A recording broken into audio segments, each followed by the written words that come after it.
Saya sangat terganggu ketika stadion JIS itu dibangun dengan angka 4,5 sampai 5 triliun. Mau direnovasi 5 triliun.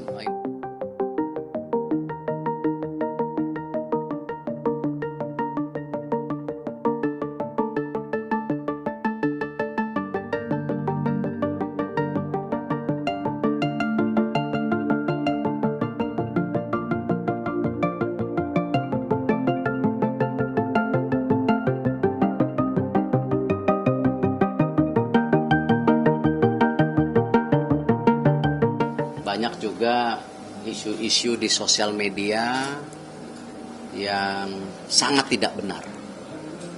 Nah, kalau media, ini kan ada check and balance-nya. Saya sangat terganggu ketika stadion JIS itu dibangun dengan angka 4,5 sampai 5 triliun. Mau direnovasi 5 triliun. Ini pembohongan publik yang luar biasa. Ini kita jangan terjebak hal-hal yang terus-menerus seperti itu. Nah, kalau dibilang anggarannya JIS aja 5 triliun, salah. 22 stadion itu anggarannya 1,9 triliun, gitu kan? Nah, jadi ini saya mohon rekan-rekan media membantu.